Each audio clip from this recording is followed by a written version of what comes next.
Well. Yep, this is Tony Denton coming to you again from Phoenix, Arizona area on this 4th day of February 2020. It's about 10 o'clock in the morning here and 40 something degrees, which is cool for this area. But it's nice outside as usual. But I'm still sick. I was hoping to get these little audiobook installments on my book on James started back in January, a month ago. But I got sick, been sick for a month, and still can't seem to shake it. But I just figured I'm going to have to do this regardless of whether or not I'm completely over this thing. It started with just this clogginess, and my ears are clogged, my sinuses are clogged. I started having nosebleeds and coughing and sneezing and all of that stuff, and it just can't seem to get rid of all of it. I don't know what it is. I very seldom get sick like I used to several years ago. I started this new regimen that I do during the winter, and I've been really good about not getting sick. But whatever this was, it got a hold of me and just doesn't seem to want to let go. So I appreciate those of you who've not taken yourselves off the subscribership of my YouTube podcasts and have waited on me. But there's plenty of stuff on my website, or plenty of audios out there that I've done that you've probably not listened to yet anyway. I have over 100. But as I said, in November, I think I finished my audiobook on my book on Hebrews, 37 installments of it, back in November. And I'd mentioned that the first of the year, first of 2020, I wanted to start doing the same thing with my book on James. Most of the other stuff that I've already put into book form is on my website in some sort of audio form, but this one is not, so I want to do that this year. This won't be 37 installments like the book of Hebrews was. It will be only 14. Anyway, again, I appreciate you sticking in there with me, waiting on me to get well and try to get this going. I appreciate those who have listened to the book of Hebrews and my other audios and have made comments. I'd like to have a whole lot more subscribers and a lot more comments shared, but I appreciate you and thank you for being with me this morning. I also want to update you on something else. Some of you already know this, but we will be moving out of the Phoenix area. We were planning at first to go to the DFW, Dallas-Fort Worth area, but it looks like that's changed on us. It looks like now we're going to be moving to the Little Rock, Arkansas area. One of the main reasons we were moving back toward the east is because of my wife's parents, who in their mid-80s, and of course at that age your health is going downhill if you're still alive. My parents died at the ages of 71 and 66, so my wife's parents have lived a lot longer, and her side of the family does live a lot longer than mine. But she wants to be closer to them. We're over 1,000 miles away now. And so we're looking at Little Rock because that's even closer to her parents than DFW. Besides that, my daughter is looking at working at the zoo in Little Rock. Hopefully that works out for her after she graduates with her degree in May. And so it might work out better that way. Besides, there aren't as many fulfilled believers in the Little Rock area that I know about as there are in the DFW area. There's lots of them around the Dallas-Fort Worth area. I know of probably 40 in the area myself personally, not including those I don't know about. While in Little Rock, I don't know of very many at all. So maybe that's a better area for me to go anyway, to kind of help get things moving along. So we'll look forward to that. The weather will be a little nastier there than in the Fort Worth area. But I've lived there before. I guess I can do it again. Not in Little Rock exactly, but in the Midwest with all the nasty winter weather. So I will definitely miss Arizona a lot. This has been my favorite place to live in my entire life, and I've lived in a lot of places in the last 56 years. And I love it here. Maybe we can come back one day, who knows? But I think my work will pick up a little bit in some ways, moving back toward an area like Little Rock. And I hope that folks will, the few who are out there still supporting my full-time ministry, will continue. And hopefully I can even pick up some more somehow or another, since I've lost like $400 a month in the past few months. But we'll see how it goes, and I'll keep you updated on where we are and when we get there and get settled and all of that.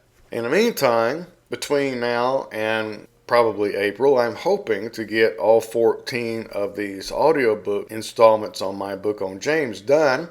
Not sure if I'll make that or not. We'll just have to see, partly depending upon this cold and all that, whatever that is I have.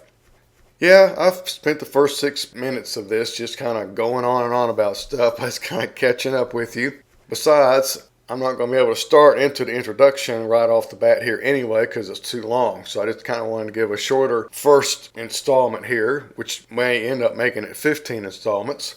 But I don't know exactly how many it will end up being. Maybe end up being 16 for all I know. But it's divided up in my book as 14.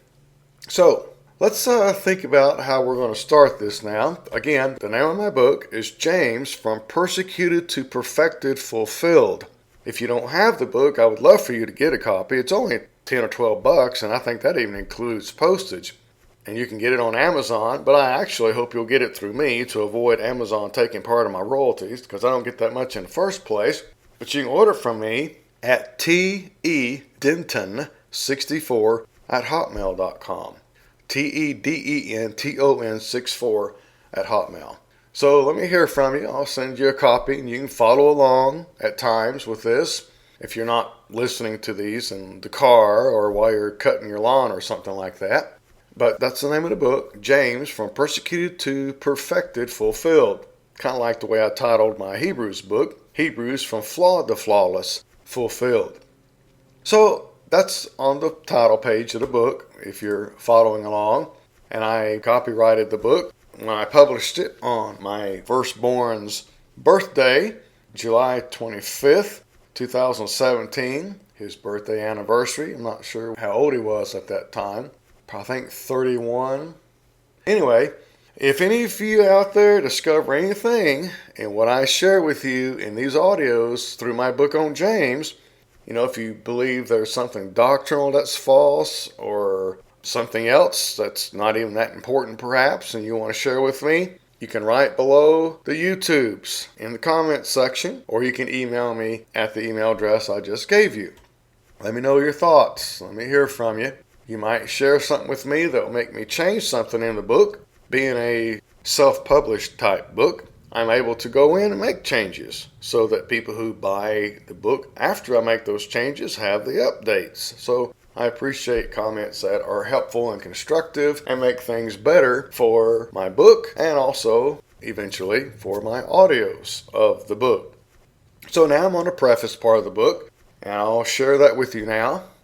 Especially for the people of God who lived, or rather fought their way through, the transitional period from around the time of John the Baptist, per Luke 16:16, to the 70 demise of Jerusalem, Luke 21:22, with its temple, priesthood, sacrifices, genealogical records, and hundreds of thousands of Jewish people and leaders like the Sanhedrin who rejected Jesus as the Messiah.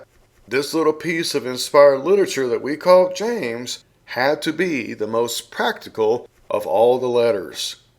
There have been some impressive books and commentaries written related to the Epistle of James. So why another one? Well, here's the thing. This letter was not written to us today. It is indeed for us to learn from, but it wasn't sent to us. Look at James 1 verse 1. It'll tell you that. This means that while those several books I've read on James are impressive in their presentation of lots of eloquent material, there are many applications made to us today in those books that I no longer believe were meant to apply to 21st century people of God. No, my purpose in this book of mine on James isn't to go through James and rip it apart and tear out pages from it, saying this isn't for us and that isn't for us and so on. For there are definitely several principles in this wondrous little epistle that may properly be applied to us, I believe. Rather, as I did in my book on Hebrews mentioned earlier, my purpose in this short book is to approach James with an emphasis on the hermeneutic of audience relevance. Then to permit you to employ your own faculties of logic provided by God as your creator to make appropriate applications to yourself and your contemporaries. I have faith that most of my readers, once you consider the New Testament epistles like Hebrews and James from this perspective, are capable of executing that task. You have the ability to do that yourself, to make application where it can and should be made and not make them where they shouldn't be made based on the idea of audience or relevance. So, enjoy yourself as you begin your journey into James by placing yourself into the sandals of your first century brethren. By the way, the translation I utilize in this little book of mine on James is essentially my translation, so don't worry about trying to figure out what version it is I used as I wrote this book.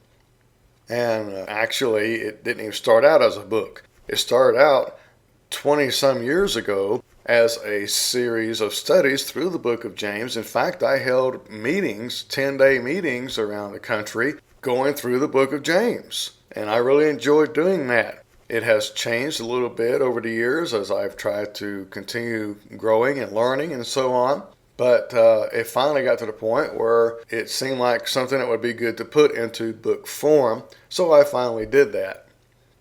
All right, I'm on the table of contents page. And as you've probably noticed with a lot of books and their table of contents, you can look at it as an outline of the book, as an outline of the study through a book like James. So if you look at this, you can see that James talks about affliction, temptation, deception, discrimination, falsification, subordination, discretion, contention, expectation, caution, determination, and then supplication.